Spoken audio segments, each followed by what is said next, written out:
ನಮಸ್ಕಾರ ವೀಕ್ಷಕರೇ, ನಮಗೆ ನಮ್ಮ ಪ್ರತಿನಿತ್ಯದ ಜೀವನದಲ್ಲಿ ವಾಟ್ಸಪ್ ಅನ್ನೋದು ಸಿಕ್ಕಾಪಟ್ಟೆ ಇಂಪಾರ್ಟೆಂಟ್ ಆಗುತ್ತೆ. ನಾವು ಒಂದಿನ ನೀರು ಆಹಾರ ಇಲ್ಲದೆ ಹೇಗೆ ಬದುಕೋಕ್ಕೆ ಆಗೋದಿಲ್ವೋ ಅದೇ ರೀತಿಯಾಗಿ ವಾಟ್ಸಪ್ ಹಾಗೆ ಈ ಥರ ಸೋಷಿಯಲ್ ಮೀಡಿಯಾ ಇಲ್ಲದೆ ನಮಗೆ ಬದುಕೋಕ್ಕೆ ಸಾಧ್ಯನೇ ಇಲ್ಲ. ಯಾಕಂದರೆ ಅಷ್ಟೊಂದು ನಾವು ವಾಟ್ಸಪ್ಗೆ ಇರ್ಬೋದು ಅಥವಾ ಸೋಷಿಯಲ್ ಮೀಡಿಯಾಕ್ಕೆ ನಾವು ಜಾಸ್ತಿಯಾಗಿ ಒಗ್ಗಿಕೊಂಡಿದ್ದೇವೆ. ಇನ್ನು ವಾಟ್ಸಪ್ ಮೂಲಕ ಜನ ಹೇಗೆಲ್ಲ ವಂಚನೆಗೆ ಒಳಗಾಗ್ತಾರೆ ಅಂದರೆ ಅನುಮಾನವೇ ಬರದ ಹಾಗೆ ಅಮಾಯಕರನ್ನ ವಂಚನೆಯ ಜಾಲದಲ್ಲಿ ಸಿಲುಕಿ ಒದ್ದಾಡುವ ಹಾಗೆ ಮಾಡ್ತಾರೆ ಸಾಕಷ್ಟು ಜನ ಕ್ರಿಮಿನಲ್ಗಳು. ಹೀಗಾಗಿ ಈ ವಂಚನೆಗಳಿಂದ ಪಾರಾಗಲು ಕೆಲವೊಂದು ಟಿಪ್ಸ್ಗಳನ್ನು ಕೂಡ ನಾವು ಫಾಲೋ ಮಾಡಲೇಬೇಕು. ಯಾಕಂದರೆ ಎಷ್ಟೋ ಜನರಿಗೆ ವಾಟ್ಸಪ್ ಬಳಕೆ ಮಾಡೋದು ಸಾಕಷ್ಟು ಜನರಿಗೆ ಗೊತ್ತಿಲ್ಲ. ಗ್ರಾಮೀಣ ಪ್ರದೇಶದಲ್ಲಿ ಇದರ ಬಗ್ಗೆ ಜಾಸ್ತಿಯಾಗಿ ಮಾಹಿತಿ ಇಲ್ಲ. ಜೊತೆಗೆ ವಾಟ್ಸಪ್ ಇರ್ಬೋದು, ಹಾಗೆಯೇ ಟೆಕ್ನಾಲಜಿಗಳು ಯಾವ ರೀತಿಯಾಗಿ ಏನು ಡೆವಲಪ್ ಆಗ್ತಾ ಇದೆ ಪ್ರತಿದಿನ ಅಷ್ಟೆಲ್ಲ ಅಪ್ಡೇಟ್ ಕೂಡ ಇರಲ್ಲ ಅನ್ನುವಂಥದ್ದು. ಸೊ ನಾವೆಲ್ಲ ಯೂತ್ಸ್ ಯಾರಿದ್ದೀವಿ, ನಾವೆಲ್ಲ ಕೂಡ ವಾಟ್ಸಪ್ ಇರ್ಬೋದು, ಸೋಷಿಯಲ್ ಮೀಡಿಯಾ ಇರ್ಬೋದು, ಎಲ್ಲವನ್ನು ಕೂಡ ನಾವು ಗಮನಿಸ್ತೀವಿ. ನಮಗೆ ಒಂದಿಷ್ಟು ಮಾಹಿತಿ ಕೂಡ ಗೊತ್ತಿರುತ್ತೆ. ಇನ್ನೂ ಕೂಡ ಸಾಕಷ್ಟು ಜನರಿಗೆ ವಾಟ್ಸಪ್ಪಲ್ಲಿ ಇರ್ಬೋದು, ಜೊತೆಗೆ ಸೋಷಿಯಲ್ ಮೀಡಿಯಾದಲ್ಲಿ ಸಾಕಷ್ಟು ರೀತಿಯಾಗಿ ವಂಚನೆಗೆ ಕೂಡ ಒಳಗಾಗ್ತಾರೆ. ವಾಟ್ಸಪ್ ಅನ್ನುವಂಥದ್ದು ಪ್ರಪಂಚದಾದ್ಯಂತ ಕೋಟ್ಯಾಂತರ ಜನ ಬಳಕೆ ಮಾಡುವಂತಹ ಮೆಸೇಜಿಂಗ್ ಪ್ಲಾಟ್ಫಾರ್ಮ್ ಆಗಿದೆ. ತ್ವರಿತ ಸಂದೇಶ ರವಾನೆಗೆ ಇದೊಂದು ಬಹಳ ಉತ್ತಮವಾದಂತಹ ಒಂದು ಆ್ಯಪ್ ಆಗಿರುವಂಥದ್ದು. ವಾಟ್ಸಪ್ನಲ್ಲಿರುವ ಬಳಕೆದಾರ ಸ್ನೇಹಿ ವೈಶಿಷ್ಟ್ಯವೂ ಕೂಡ ಆಗಿರುವಂಥದ್ದು. ಜನಪ್ರಿಯತೆ ಎಷ್ಟಿದೆಯೋ ಅಷ್ಟೇ ಜನ ಇದನ್ನು ಬಳಕೆ ಕೂಡ ಮಾಡ್ತಾರೆ. ಆದರೆ ವಾಟ್ಸಪ್ನಲ್ಲಿ ಒಳ್ಳೆಯದು ಹೇಗಿದೆಯೋ ಕೆಟ್ಟದ್ದು ಕೂಡ ಹಾಗೇ ಇದೆ ಅಂತ ಹೇಳಿದರೆ ಖಂಡಿತವಾಗ್ಲೂ ತಪ್ಪಾಗಲಾರದು. ಯಾಕಂತ ಹೇಳಿದರೆ ಕೆಲವು ಕ್ರಿಮಿನಲ್ಗಳು ವಾಟ್ಸಪ್ಪನ್ನು ತನ್ನ ವಂಚನೆಯ ದಾಳವಾಗಿಯೇ ಬಳಸಿಕೊಳ್ತಾರೆ. ಪರಿಣಾಮ ಸಾಕಷ್ಟು ಮಂದಿ ಅಮಾಯಕರನ್ನ ವಾಟ್ಸಪ್ನಿಂದ ಸಾಕಷ್ಟು ಜನ ಅಮಾಯಕರನ್ನ ಸ್ಕ್ಯಾಮ್ಗಳಿಂದ ನಲಗುವ ಹಾಗೆ ಮಾಡಿಬಿಡ್ತಾರೆ. ಸ್ಕ್ಯಾಮ್ಗಳು ಕೂಡ ಸಿಕ್ಕಾಪಟ್ಟೆ ಜಾಸ್ತಿ ಆಗ್ತಾ ಇದೆ ವಾಟ್ಸಪ್ನಲ್ಲಿ ಇರ್ಬೋದು.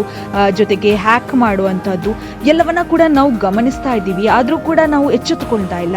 ಸಾಮಾನ್ಯವಾಗಿ ವಂಚಕರು ವೈಯಕ್ತಿಕ ಮಾಹಿತಿಯನ್ನು ಸಂಗ್ರಹಿಸೋಕೆ, ಹಣವನ್ನು ಲಪಟಾಯಿಸೋಕೆ ಅಥವಾ ಮಾಲ್ವೇರ್ಗಳನ್ನು ಹರಡಲು ವಿವಿಧ ರೀತಿಯಾದಂತಹ ತಂತ್ರಗಳ ಮೂಲಕ ಅಮಾಯಕ ಬಳಕೆದಾರರನ್ನ ಗುರಿಯಾಗಿ ಕಾರ್ಯವನ್ನ ನಿರ್ವಹಿಸ್ತಾ ಇರ್ತಾರೆ. ಹೀಗಾಗಿ ಇಂತಹ ವಂಚನೆಗಳಿಂದ ಸಾಧ್ಯವಾದಷ್ಟು ತಪ್ಪಿಸಿಕೊಳ್ಳೋದು ತುಂಬಾನೇ ಮುಖ್ಯ ಆಗುತ್ತೆ. ಅದಕ್ಕೆ ಒಂದಿಷ್ಟು ಟಿಪ್ಸ್ಗಳನ್ನ ಈ ಒಂದು ವಿಡಿಯೋದಲ್ಲಿ ಇವತ್ತು ನಿಮಗೆ ತಿಳಿಸ್ತಾ ಹೋಗ್ತೀನಿ. ಪರಿಚಯವೇ ಇಲ್ಲದ ಸಂಖ್ಯೆಗಳ ಬಗ್ಗೆ ನಾವು ತುಂಬಾನೇ ಜಾಗರೂಕರಾಗಿರಬೇಕು. ಅಪರಿಚಿತ ಸಂಖ್ಯೆಗಳಿಂದ ಬರುವ ಸಂದೇಶಗಳಿಗೆ ಪ್ರತಿಕ್ರಿಯೆಯನ್ನ ನೀಡಲೇಬಾರ್ದು. ಅದೇನಪ್ಪ ಲಿಂಕ್ ನೋಡೋಣ ಅಂತ ಆ ಲಿಂಕ್ ಕ್ಲಿಕ್ ಮಾಡಿದ್ರಿ ಅಂತ ಅನ್ಕೊಳ್ಳಿ, ಖಂಡಿತವಾಗ್ಲೂ ನೀವು ತುಂಬಾನೇ ಕಷ್ಟದಲ್ಲಿ ಸಿಕ್ಕಾಕೊಳ್ತೀರಾ. ಇನ್ನು ವಿಶೇಷವಾಗಿ ಅಂತಾರಾಷ್ಟ್ರೀಯ ಸಂಖ್ಯೆಗಳು ಅಥವಾ ಅನುಮಾನಾಸ್ಪದವಾಗಿ ಕಾಣುವಂತಹ ಅಂಕಿಗಳನ್ನ ಹೊಂದಿರುವ ಸಂಖ್ಯೆಗಳಿಗೆ ಸಂದೇಶವನ್ನ ನೀವು ಖಂಡಿತವಾಗ್ಲೂ ಕಳಿಸಲೇಬಾರದು. ಒಂದೊಮ್ಮೆ ಇದಕ್ಕೆ ನೀವು ಪ್ರತಿಕ್ರಿಯೆಯನ್ನ ನೀಡಿದರೆ ಸಂಕಷ್ಟಕ್ಕೆ ಗುರಿಯಾಗುವಂತಹ ಸಾಕಷ್ಟು ಸಾಧ್ಯತೆ ಇದೆ. 100% ನೀವು ಸಂಕಷ್ಟಕ್ಕೆ ಒಳಗಾಗ್ತೀರಾ, ಅಥವಾ ಹ್ಯಾಕ್ ಮಾಡ್ತಾರೆ, ಅಥವಾ ಎಲ್ಲೋ ಒಂದು ಕಡೆ ನಿಮ್ಮ ಅಕೌಂಟಿಂದ ಅಮೌಂಟ್ ಕಳೆದುಕೊಳ್ಳುವಂತಹ ಸಾಧ್ಯತೆಗಳು ಕೂಡ ಇರುತ್ತೆ, ಅಥವಾ ಮೊಬೈಲ್ ನಿಮ್ಮದು ಹ್ಯಾಕ್ ಆಗುವಂತಹ ಸಾಧ್ಯತೆಗಳು ಕೂಡ ಇರುತ್ತೆ. ಬ್ಯಾಂಕ್ಗಳಿರ್ಬೋದು, ಅಥವಾ ಡೆಲಿವರಿ ಸರ್ವಿಸ್, ಅಥವಾ ಸರ್ಕಾರಿ ಏಜೆನ್ಸಿಗಳಿಂದ ಕಾನೂನುಬದ್ಧ ಕಂಪನಿಗಳು ಅಥವಾ ಸಂಸ್ಥೆಗಳ ಸೋಗಿನಲ್ಲಿ ವಂಚಕರು ಕೆಲವೊಂದು ಸಂದೇಶಗಳನ್ನು ಕಳುಹಿಸ್ತಾರೆ. ಇದರಲ್ಲಿ ದುರುದ್ದೇಶಪೂರಿತ ಲಿಂಕ್ಗಳನ್ನು ಕೂಡ ಕ್ಲಿಕ್ ಮಾಡಲು ಅಥವಾ ವೈಯಕ್ತಿಕ ಮಾಹಿತಿಗಳನ್ನು ಶೇರ್ ಮಾಡಿಕೊಳ್ಳಿ ಅಂತ ನಿಮಗೆ ಪ್ರೋತ್ಸಾಹವನ್ನು ಕೂಡ ನೀಡ್ತಾರೆ. ಈ ಕೃತ್ಯದಲ್ಲಿ ನಿಮಗೆ ಅನುಮಾನ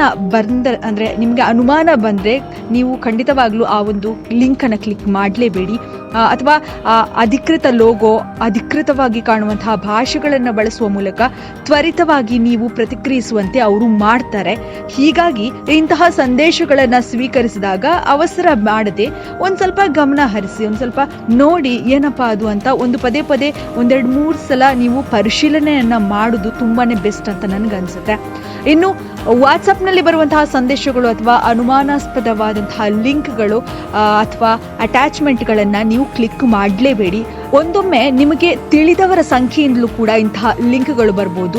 ಆಗಲೂ ಕೂಡ ದಯವಿಟ್ಟು ನೀವು ಅವಸರವನ್ನು ಮಾಡಲೇಬೇಡಿ. ಯಾಕಂದರೆ ಈ ಲಿಂಕ್ಗಳು ಮಾಲ್ವೇರನ್ನು ನಿಮ್ಮ ಡಿವೈಸ್ನಲ್ಲಿ ಡೌನ್ಲೋಡ್ ಕೂಡ ಮಾಡಬಹುದು ಅಥವಾ ನಿಮ್ಮ ಮಾಹಿತಿಯನ್ನು ಕದಿಯಲು ಇದೊಂದು ಈ ರೀತಿಯಾದಂತಹ ವೆಬ್ಸೈಟ್ನಲ್ಲಿ ಲಿಂಕ್ಗಳು ಕಳಿಸ್ತಾರೆ.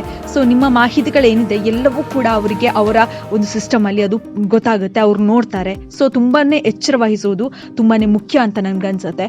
ಇನ್ನು ಪಾಸ್ವರ್ಡ್ಗಳು, ಬ್ಯಾಂಕ್ ಖಾತೆಯ ವಿವರಗಳು ಅಥವಾ ಕ್ರೆಡಿಟ್ ಕಾರ್ಡ್ ಸಂಖ್ಯೆಗಳಂತಹ ಸೂಕ್ಷ್ಮ ಮಾಹಿತಿಗಳನ್ನು ವಾಟ್ಸಪ್ ಮೂಲಕ ಖಂಡಿತವಾಗ್ಲೂ ನೀವು ಶೇರ್ ಮಾಡಿಕೊಳ್ಳೇಬೇಡಿ. ನೀವೆಲ್ಲಾದರೂ ಶೇರ್ ಮಾಡಿಕೊಂಡ್ರೆ ನಿಮಗೇನೆ ಆಪತ್ತು ಅನ್ನುವಂಥದ್ದು. ಇನ್ನು ಈ ವಿಷಯದಲ್ಲಿ ಬಹಳ ಜಾಗರೂಕರಾಗಿರಬೇಕು ನಾವು. ಯಾರಾದರೂ ನಿಮ್ಮ ಹಣವನ್ನು ಸಂಪಾದಿಸಲು ಅಥವಾ ನೀವು ಒಂದಷ್ಟು ಹಣ ಕಟ್ಟಿದ್ರೆ ದೊಡ್ಡ ಮೊತ್ತದ ಬಹುಮಾನ ಬರುತ್ತೆ ಅನ್ನುವಂಥ ಒಂದು ಭರವಸೆಯನ್ನು ನೀಡಿದರೆ ಅದನ್ನು ನೀವು ನಂಬೋಕೆ ಹೋಗಬೇಡಿ. ಖಂಡಿತ ಇದು ವಂಚನೆ ಆಗಿರುತ್ತೆ.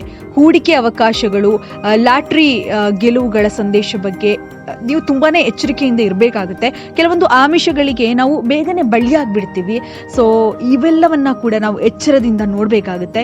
ಇನ್ನು ವಾಟ್ಸಪ್ನಲ್ಲಿ ಸಾಕಷ್ಟು ಸುರಕ್ಷತಾ ವೈಶಿಷ್ಟ್ಯಗಳು ಕೂಡ ಇವೆ. ಅವುಗಳನ್ನು ಕೂಡ ನೀವು ನೋಡಿರ್ತೀರಾ, ಅವುಗಳನ್ನು ಕೂಡ ನೀವು ಬಳಸಿಕೊಳ್ಳಿ. ಯಾಕಂದರೆ ಇನ್ನು ನೀವು ವಾಟ್ಸಪ್ನಲ್ಲಿ ಸೆಟ್ಟಿಂಗಲ್ಲಿ ನೀವು ನೋಡಿದರೆ ನಿಮಗಲ್ಲಿ ಬರುತ್ತೆ ಫ್ಯಾಕ್ಟರ್ ಅಥೆಂಟಿಕೇಶನ್ ಅನ್ನುವಂಥದ್ದು. ಅದನ್ನು ನೀವು ಸಕ್ರಿಯಗೊಳಿಸಬೇಕು. ಇದರರ್ಥ ನಿಮ್ಮ ಖಾತೆಗೆ ಲಾಗಿನ್ ಮಾಡಲು ನಿಮ್ಮ ಪಾಸ್ವರ್ಡ್ ಜೊತೆಗೆ ನಿಮ್ಮ ಫೋನ್ಗೆ ಕಳುಹಿಸಲಾದಂತಹ ಕೋಡನ್ನು ನೀವು ಅಲ್ಲಿ ನಮೂದಿಸಬೇಕಾಗುತ್ತೆ. ನೀವು ಅನುಮಾನಾಸ್ಪದ ಸಂದೇಶವನ್ನು ಸ್ವೀಕರಿಸಿದ್ರೆ ಅಥವಾ ಸ್ಕ್ಯಾಮ್ ಪ್ರಯತ್ನವನ್ನು ಎದುರಿಸಿದ್ರೆ ತಕ್ಷಣವೇ ವಾಟ್ಸಪ್ಗೆ ರಿಪೋರ್ಟ್ ಮಾಡಬೇಕು. ರಿಪೋರ್ಟ್ ಮಾಡಿದರೆ ನಿಮಗೆ ತುಂಬಾ ಹೆಲ್ಪ್ ಆಗುತ್ತೆ ಅನ್ನುವಂಥದ್ದು.